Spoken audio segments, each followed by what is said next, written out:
Greetings, my dears, in love and light. Nikki Sutton here. How to awaken others? Now, you may be feeling like you're a bit lonely at the moment because during a spiritual awakening and ongoing, we can feel a bit lonely because our thoughts, priorities and opinions are out of alignment with others around us all of a sudden. So you might feel the urge to awaken others. You might also feel the urge to awaken others because many of us incarnate here to help transform this planet, have the urge for others to realise what's really going on, plus the true nature of reality and the true nature of themselves, and lots of other truths that are hidden from us. You may want to wake them up because you feel this terrible urge to do so. But I'm here to tell you today that it may not be their time. So if you consciously decide you're going to try and wake someone up, several things might happen. They might reject what you're trying to say. They might become fearful of you. They might not like the concepts that you're going on about. It may cause them cognitive dissonance. That's the unpleasant feeling when they receive new information that conflicts with their beliefs. So there may be a negative outcome. They may argue with you. They may try to avoid you. They may disagree with you so strongly that they think that you might be going a bit mad. They may worry about you. Lots of things like that might happen. So then you think, well, I'm not going to blurt it out. I'm not going to just blurt out lots of information, negative information. Okay, you can sow seeds of thought, and that's what I always say. You may not be able to help sowing seeds of thought because you don't want to keep all your beliefs to yourself. You want to share them, and you love your loved one or friend. You want them to know the truth, right? So you can drop seeds of thought, and I might recommend, if you must do that, and may not be able to help it anyway, is to keep it quite benign and simple and gentle and positive. So don't go straight for the satanic cabal and anything like that, some deep nasty conspiracies right away. It's too much. Maybe go for something gentler, like the benefits of meditation or the true nature of reality. I mean, look at quantum mechanics, a bit of that. A lot of it's very simple.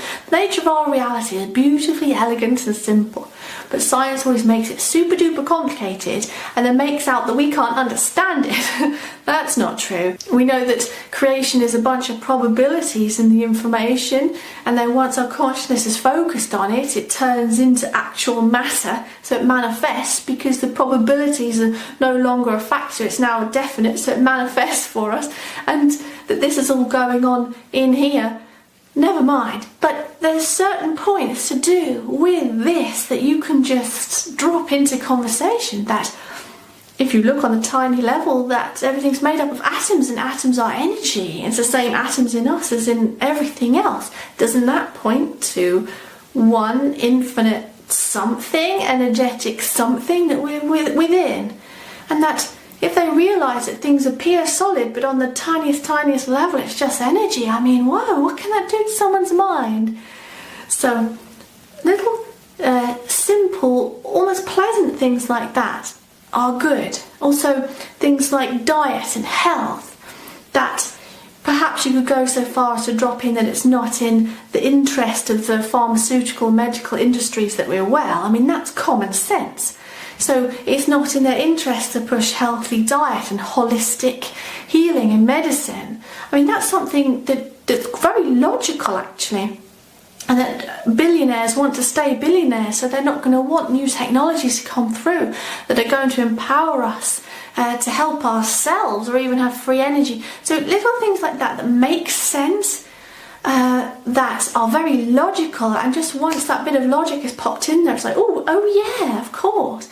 Now that can start them on the path where happiness is found. You know, that maybe they're not going to find happiness in all these material possessions. Maybe it's found within. The happiness is a choice within, and that no one or nothing can make you happy. It's how you allow yourself to feel. Notions like that. Buy them a book of Eckhart Tolle or Deepak Chopra or something, Bruce Lipton, something like that. It's nice, it's positive, and it will gently ease them in. They may choose not to read it. Now that's their choice. It may not be time for them to awaken. Everyone is triggered at the right time. They're triggered by their spirit guides or ETs they have agreements with, or by the energies, most importantly, that will trigger people at the right time, when they're ready, when the energy is directly related to our level of consciousness. And people's consciousness upgrades and ascends due to these triggering energies. It may not have triggered them to the right point yet. So when I say don't go full-blown trying to awaken them, have a bit of faith in creation that they'll awaken in time when they're ready. If you try to go in it now too hard and too fast, it can blow their mind a bit and cause that negative dissonance, cognitive dissonance, and then make them more resistant when it is time for them to awaken. It can make them resist these things. Oh, I've heard that before, silly conspiracies or silly woo-woo. So when it is time for them to be triggered, it can make them resistant to these things that they've already heard. So don't go too deep. So being around them, what you say and think anyway will probably rub off on them. You can lead by example and show them that you're still the happy, nice person you always were. You've still got wonderful morals, and in fact they might see what you're doing and getting up to and want some of the same and to join in as well. So take it real gentle, just be yourself, that's what I say. If you do bring up some information, keep it gentle so it doesn't cause them the sudden resistance and the fear and the worry. But they'll awaken in their own time. It may not be up to you to awaken them. If they're not ready, they're not ready, and forcing them may cause more harm than good. So please leave me or others a comment how you feel about the others in your life, and if you want to awaken them, and if you've already managed to do so, and how you went about it and what the results were. So don't forget to click subscribe if you're not already a subscriber to receive regular spiritual inspiration on your journey through life. Like and share also, because we're raising the mass vibration together. So go now in love and peace.